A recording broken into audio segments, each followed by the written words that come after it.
नमस्कार, आप देख रहे हैं वीआईपी न्यूज। मैं हूं आपके साथ शुभांगी ठाकुर। बढ़ते हैं खबरों की ओर।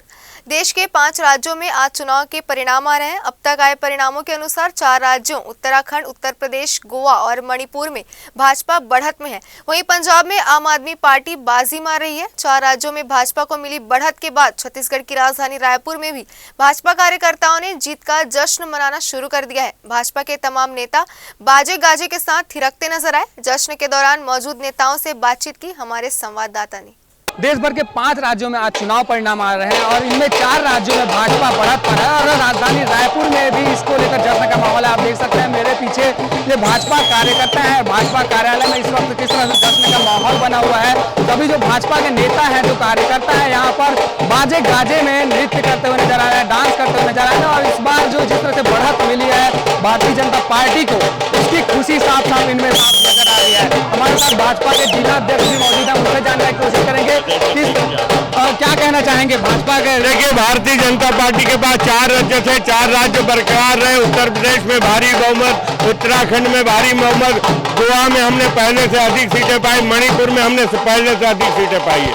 काफी जश्न यहाँ पर दिख रहा है। भूपेश बघेल पूरी तरह विफल हो गए। यूपी में करोड़ों रुपया छत्तीसगढ़ के गरीबों की गाड़ी कमाई का पैसा लेके वो उत्तर प्रदेश गए थे। 0-65 लगातार दौरा था उनका लगातार, यहाँ पूरी तरह से वो विफल रहे। अब छत्तीसगढ़ मॉडल भी फेल हो गया। कुछ और भी नेता हैं यहाँ पर मौजूद हैं। आप देख सकते हैं यहाँ पर प्रदेश अध्यक्ष भी पहुंचे हुए हैं और प्रदेश अध्यक्ष को यहाँ पर जो भाजपा कार्यकर्ता हैं खुशी से उनका स्वागत करते हुए नजर आ रहे हैं। जिस तरह से भाजपा को जिस तरह से बढ़त मिल रही है, उस बढ़त का सीधा सीधा ये देखा जा सकता है कि इस बार जो भाजपा को जीत मिली है उसका ये नतीजा है कि इस बार जो प्रदेश अध्यक्ष यहाँ पर पहुंचे हैं उनको जिस तरह से स्वागत देखा जा रहा है। भारतीय जनता पार्टी के लिए बहुत खुशी का दिन है। आज होली और दीपावली एक साथ भारतीय जनता पार्टी के कार्यकर्ता मना रहे हैं। और अभी जो विधानसभा के चुनाव हुए उसमें उत्तर प्रदेश में, मणिपुर में, उत्तराखंड में और गोवा में भारतीय जनता पार्टी की स्पष्ट बहुमत में सरकार बन रही है। और उत्तर प्रदेश में योगी जी और मोदी जी पर वहाँ की जनता ने विश्वास किया है। सबका साथ सबका विकास जो मूल मंत्र है भारतीय जनता पार्टी का, उस पर वहाँ की जनता ने मुहर लगाई है। उनको बहुत बहुत धन्यवाद देते हैं, बधाई देते हैं उत्तर प्रदेश की जनता को। संख्या में महिलाएं भी यहाँ मौजूद हैं। आप देख सकते हैं महिलाओं में भी खासा उत्साह इस बार के चुनाव को देखकर नजर आ रहा है। इस बार के चुनाव में जो परिणाम आए हैं, भाजपा की नेता प्रतिपक्ष भी मौजूद है, उनसे जानने की कोशिश करेंगे क्या कहना चाहेंगे। इस बार जो परिणाम आए हैं कैसे देखते हैं। यूपी में मोदी का जो राम को लेके आए हैं, जनता उनको लेके आ गई है। मोदी योगी की जय। मुख्यमंत्री सहित तमाम जो नेता थे लगातार डेरा जमा हुए थे उत्तर प्रदेश में, बावजूद इसके कुछ खास फर्क नहीं हुआ। देखिए, जनता स्वयं जागरूक है। मोदी जी का क्रेज वाराणसी में, पूरे उत्तर प्रदेश में इतना है कि कोई भी आए कुछ नहीं हो सकता। आप देख सकते हैं किस तरह से गुलाल और तमाम बाजे गाजे के साथ इस बार जो है चुनाव परिणाम का यहाँ पर स्वागत कर रहे हैं। भाजपा के जो तमाम कार्यकर्ता हैं, तमाम जो नेता हैं यहाँ मौजूद हैं और जिस तरह से चुनावी परिणामों का यहाँ पर स्वागत किया जा रहा है, बाजे गाजे के साथ जश्न मना रहे हैं। निश्चित तौर पर भाजपा को मिली बढ़त को लेकर यहाँ पर सीधा सीधा जो जश्न है वो मनाया जा रहा है। कैमरा पर्सन अमीन कुरैशी के साथ अंकित मिश्रा की रिपोर्ट, वीआईपी न्यूज रायपुर। 5 राज्यों में विधानसभा चुनाव के रुझान आने शुरू हो गए हैं। भाजपा के कार्यकर्ता में खुशी की लहर देखी जा रही है। 5 राज्यों में आ रहे रुझानों को लेकर पूर्व मंत्री अजय चंद्राकर से हमारे संवाददाता खोमन साहू ने खास बातचीत की। 5 राज्यों के रुझान आने शुरू हो गए हैं और हमारे साथ बातचीत करने के लिए पूर्व मंत्री अजय चंद्राकर जी हैं। शुरुआती रुझान में कैसे देख रहे हैं जिस तरीके से परिणाम आ रहे हैं। परिणाम राष्ट्रवादी राजनीति को, विकास की राजनीति को, सकारात्मक राजनीति को, देश को प्रथम रखने की राजनीति जो भारतीय जनता पार्टी करती है, मोदी जी करते हैं, उसको पूरी देश की जनता पसंद कर रही है। कांग्रेस नक्शे में दिख नहीं रही। उसका कारण ये है कांग्रेस है नहीं। कांग्रेस एक परिवार के 3 लोगों के कंधों पर चल रही है, जिसमें 5-7 सेवक हैं, पारिवारिक सेवक। यही कांग्रेस है, यही उसकी आइडियोलॉजी है और उसके सेवकों की आइडियोलॉजी यही है। उसी को वो गांधीवाद बोलते हैं, उसी को वो यहाँ सेवाग्राम भी बना रहे हैं। तो गांधी परिवार की अच्छी सेवा कैसे की जा सकती है करके। यूपी में जिस तरीके से परिणाम सामने आ रहे हैं, रुझान सामने आ रहे हैं, क्या कहेंगे। देश की राजनीति को सकारात्मक दिशा में ले गए और जो योजनाएं मोदी जी ने लागू की और योगी जी जो असली रण क्षेत्र के सेनापति थे, उन्होंने जो दंगा मुक्त, जो महिलाओं को सम्मान देने वाला उत्तर प्रदेश बनाया, उसको जनता ने पसंद किया। और मोदी जी के मुख्य नारे को कि कांग्रेस मुक्त भारत, तो कांग्रेस मुक्त भारत अभी मुख्य रूप से कांग्रेस 3 लोगों के कंधे पर है बस, और दूसरी पीढ़ी तैयार हो रही है। देखो वो कुछ चमत्कार करें। राहुल को देख चुके, प्रियंका जी को देख चुके, भूपेश बघेल को देख चुके। क्या लग रहा है 5 राज्यों के चुनाव में कितने राज्यों में बीजेपी आने वाली है? देखिए सभी राज्यों में बीजेपी आगे है, पंजाब छोड़ के। और मैंने कहा पंजाब में हमारा मत प्रतिशत बढ़ेगा। पहली बार हम अपना गठबंधन बनाए हैं, इससे पहले हम दूसरों के गठबंधन में शामिल रहते थे। तो ये थे पूर्व मंत्री अजय चंद्राकर, जिनका साफ तौर पर कहना है कि 5 राज्यों में जो रुझान आ रहा है उसमें 4 राज्यों में कहीं ना कहीं बीजेपी की सरकार बनती हुई दिखेगी। बहरहाल अब देखने वाली बात होगी जब चुनाव परिणाम आएगा तो क्या कुछ निकल कर सामने आता है। कैमरा पर्सन मनीष मिश्रा के साथ खोमन साहू, VIP न्यूज़, रायपुर। देश के 5 राज्यों में आज चुनाव परिणाम आ रहे हैं। इनमें 4 राज्यों में भाजपा की बढ़त दिख रही है, तो वहीं पंजाब में आम आदमी पार्टी बाजी मार रही है। बता दें कि 1 साल बाद छत्तीसगढ़ में भी चुनाव होने हैं।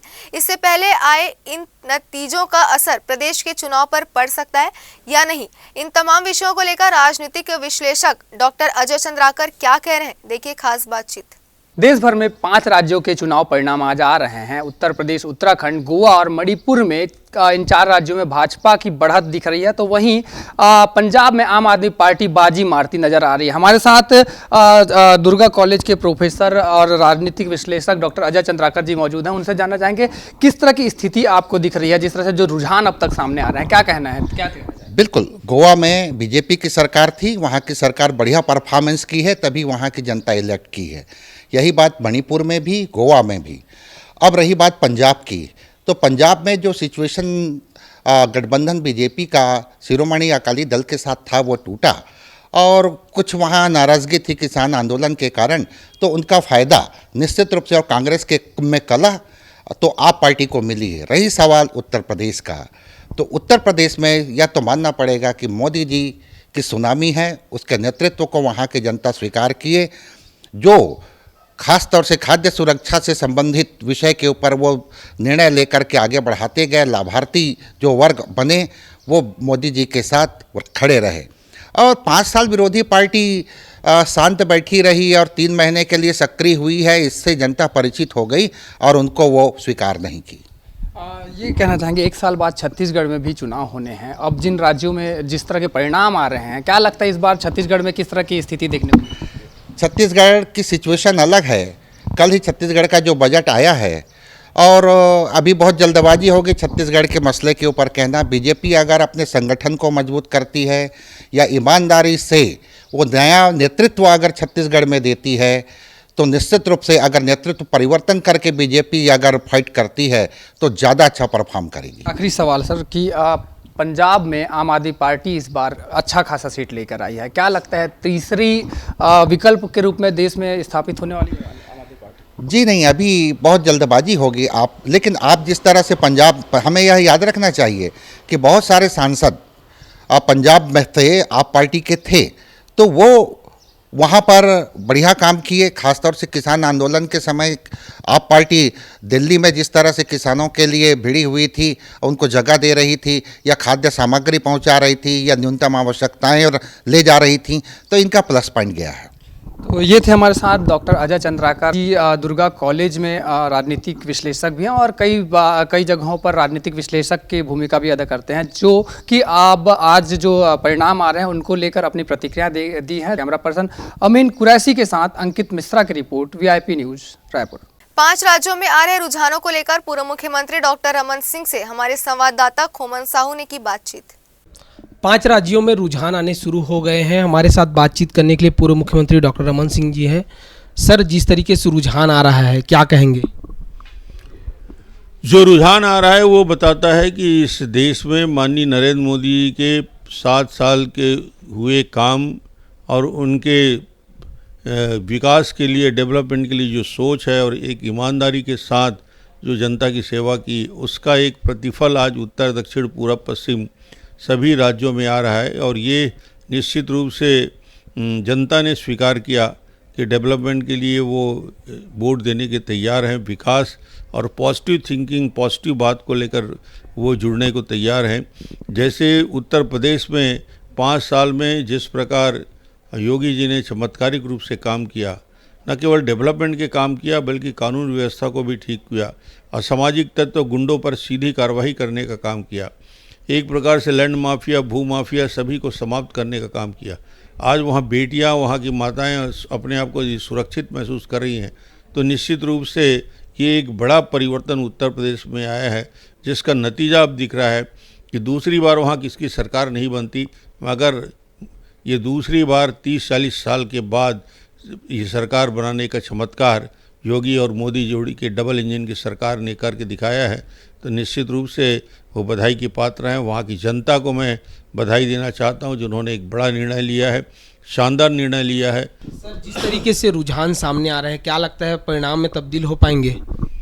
अब देखिए 15-16 राउंड हो चुका है और करीब करीब 50% के आसपास वोटों की गिनती हो चुकी। उत्तर प्रदेश बड़ा राज्य है, 38 राउंड तक भी वहाँ पे चुनाव में अलग अलग बड़े बूथों में, बड़े विधानसभा में होते हैं, मगर एक रुझान पूरे प्रदेश का दिखने लगता है।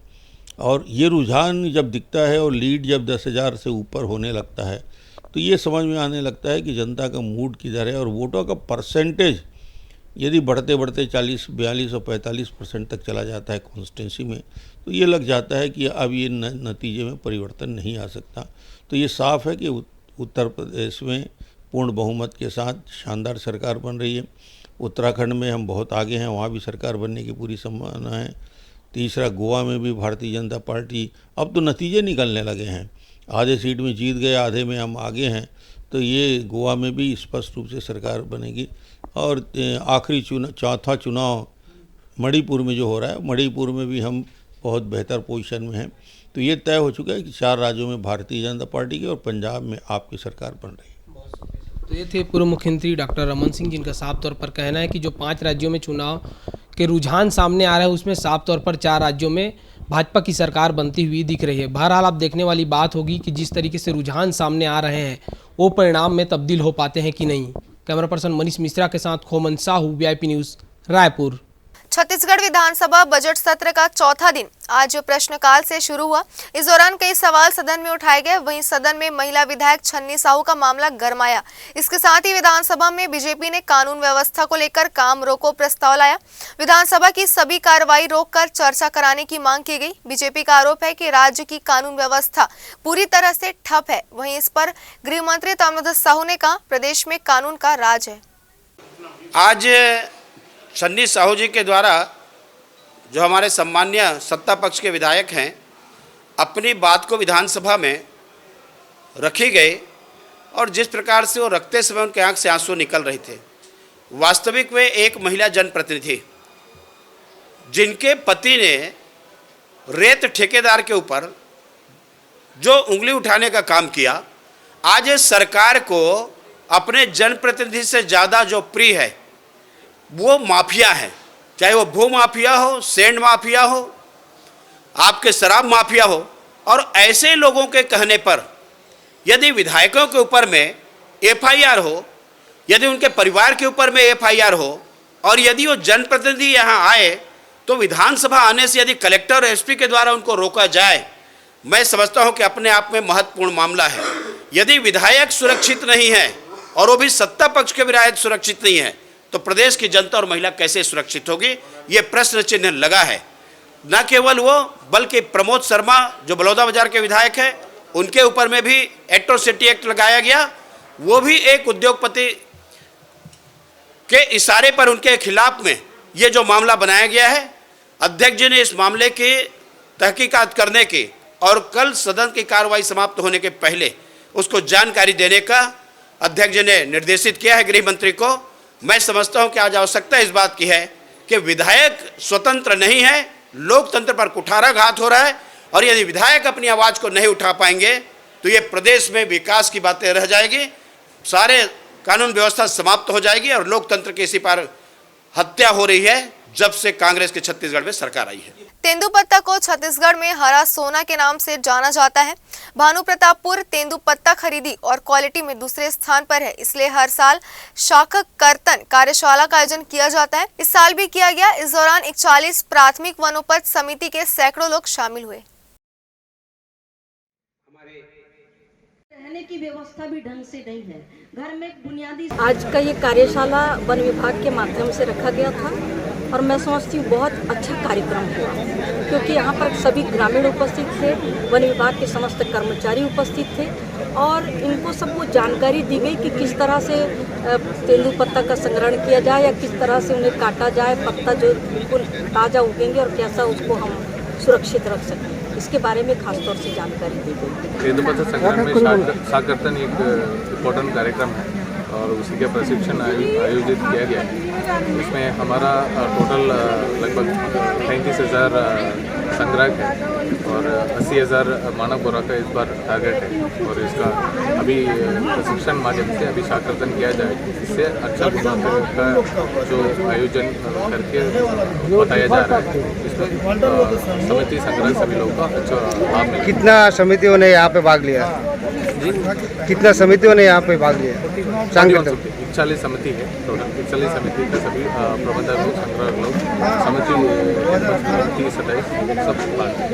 कितना कंपनी ने यहाँ पे ये लिया? टोटल 55 लॉट है, उसमें 49 लाख का हमारा टेंडर हुआ है। भिलाई में महंगी जमीन को बेहद कम पैसे में बेचने का मामला सामने आया है। हाउसिंग बोर्ड के द्वारा 15,171 वर्ग फीट जमीन को मात्र 2 करोड़ 52 लाख में दे दिया गया, जबकि उस जमीन का भाव 10 करोड़ के आसपास है। बता दें कि अध्यक्ष मेहरबान सिंह ने हाउसिंग बोर्ड की इस प्रक्रिया को आड़े हाथों लेते हुए बड़ा खुलासा किया है।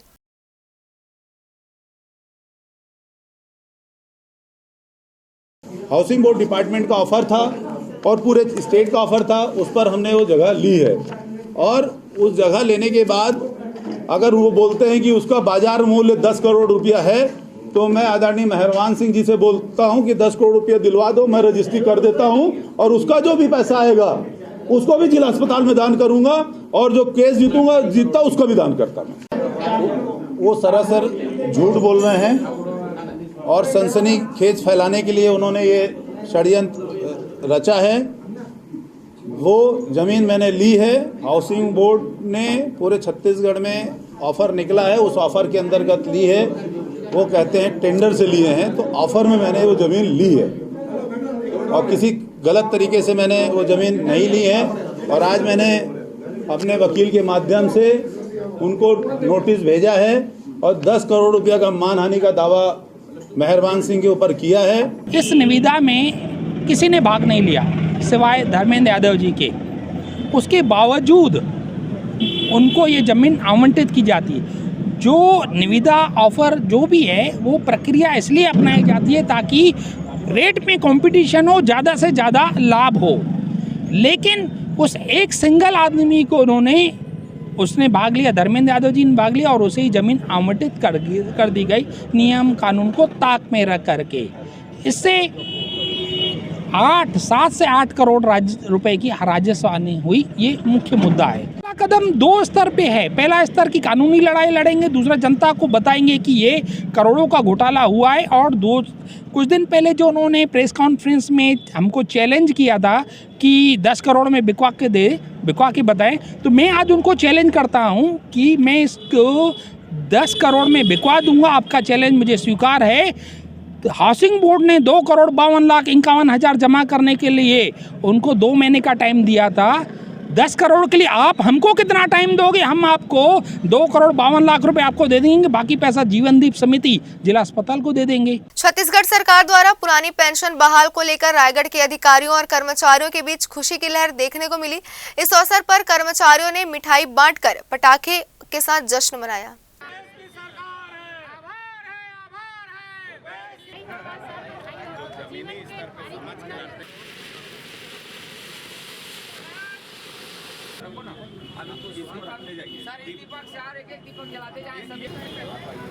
देखिए, आज छत्तीसगढ़ के विधानसभा में हमारे छत्तीसगढ़ के 24 कैरेट आरूख छत्तीसगढ़िया किसान मुख्यमंत्री माननीय भूपेश बघेल जी छत्तीसगढ़ राज्य के 3 लाख से अधिक एनपीएस अधिकारी कर्मचारियों के लिए पुरानी पेंशन योजना बहाल करने की घोषणा की गई है। इसकी मांग हम विगत 3-4 वर्षों से लगातार कर रहे थे।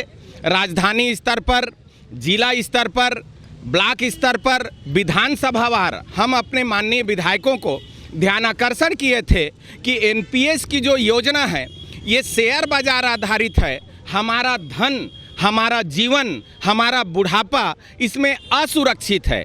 इस बात को हमने शासन के सामने रखा, माननीय विधायकों के समक्ष रखा और माननीय विधायकों ने हम सब अधिकारी कर्मचारी जो एनपीएस योजना में हैं, जो छत्तीसगढ़ में 1 नवंबर 2004 से लागू हुआ था, उसको बंद करके पुरानी पेंशन बहाल करने की घोषणा किए हैं। इस खुशी के अवसर पर हम महात्मा गांधी प्रतिमा के सामने एकत्रित किए हैं। उनको माल्यार्पण और दीप जला करके हम माननीय भूपेश सरकार के प्रति, हमारे माननीय विधायक जी के प्रति, मंत्रियों के प्रति हम हृदय से धन्यवाद ज्ञापित यहाँ पर कर रहे हैं। एक दूसरे को गुलाल लगा करके खुशियाँ यहाँ पर बांट रहे हैं, मिठाई खिला करके खुशियाँ यहाँ बांट रहे हैं। कर्मचारी अनवरत, देखिए मैं शिक्षाकर्मी से आता हूँ, यहाँ प्रोफेसर भी हैं, यहाँ डॉक्टर भी हैं, यहाँ पटवारी राजस्व विभाग के हैं, यहाँ स्वास्थ्य विभाग के हैं, पुलिस सेवा के हैं, हर विभाग के यहाँ पे अधिकारी कर्मचारी उपस्थित हैं। और बुढ़ापे का सहारा जो पुरानी पेंशन है वो केवल हमारे लिए केवल चंद हजार रुपये की मांग नहीं है, बल्कि हमारे बुढ़ापे का एक ऐसा चादर है जिसे हम अपने अंतिम समय में ओढ़ करके सुरक्षित रह सकते हैं और हमारे जो बेटा बेटी है, बहू हैं, उन पर हम आश्रित नहीं रह सकते। इसके लिए हम हृदय से पूरे जिले के एनपीएस कर्मचारी की ओर से, अधिकारियों की ओर से मैं माननीय भूपेश बघेल जी का हृदय से आभार व्यक्त करता हूं। हमारे रायगढ़ जिले के 5 विधायकों माननीय उमेश पटेल जी, माननीय प्रकाश नायक जी, माननीय श्रीमती उत्तरी गणपत जांगड़े जी, माननीय लालजीत सिंह राठिया जी, माननीय चक्रधर सिंह सिदार जी का भी हृदय से आभार व्यक्त करते हैं, जो हमारी बातों को उन्होंने मुख्यमंत्री के समकक्ष रखा और विधानसभा में आज इसकी घोषणा की। इसके लिए हम हृदय से बार बार धन्यवाद ज्ञापित करते हैं। हमारा जीवन को आज खुशियों से भर दिए हैं। हमको यह एहसास हो रहा है हमारा जीवन आज सुरक्षित और संरक्षित है, यह एहसास हो रहा है। इसके लिए मैं बारंबार माननीय भूपेश बघेल जी का हृदय से धन्यवाद ज्ञापित करता हूं। सीएम भूपेश बघेल ने पुरानी पेंशन बहाली की घोषणा कर दी है। जैसे ही इस बात का ऐलान किया गया, वैसे ही टीचर एसोसिएशन में खुशी की लहर देखने को मिली। साथ ही शिक्षकों ने धमतरी स्थित गांधी मैदान में पहुंचकर पटाखे भी जलाए।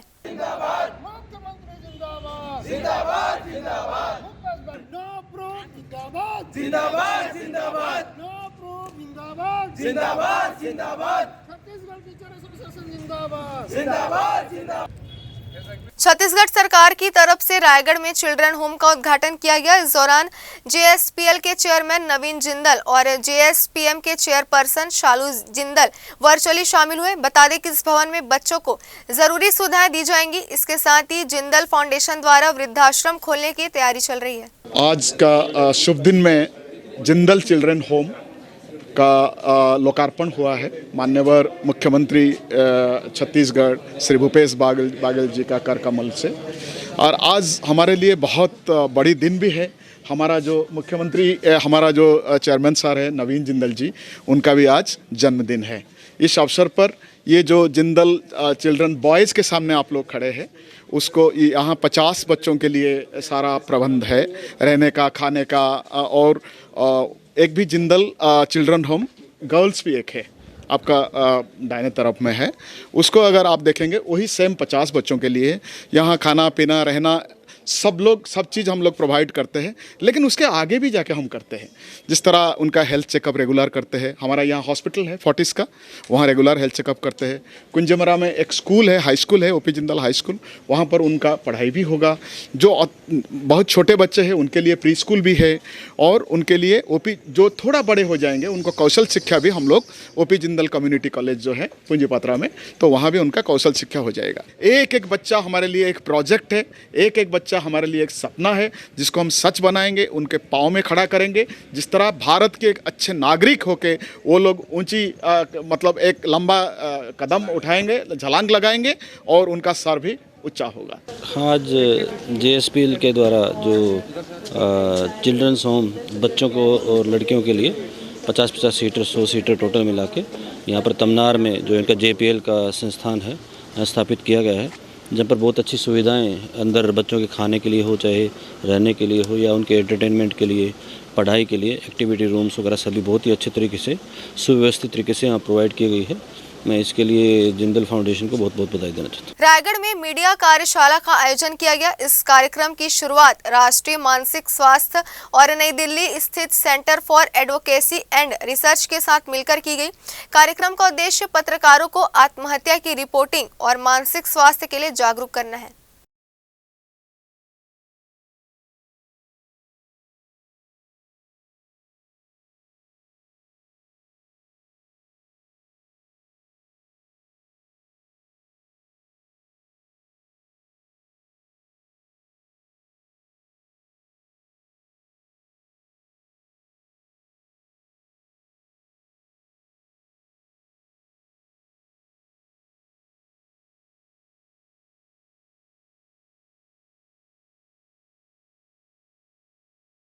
इस बुलेटिन में फिलहाल इतना ही। बने रहिए VIP न्यूज़ के साथ। नमस्कार।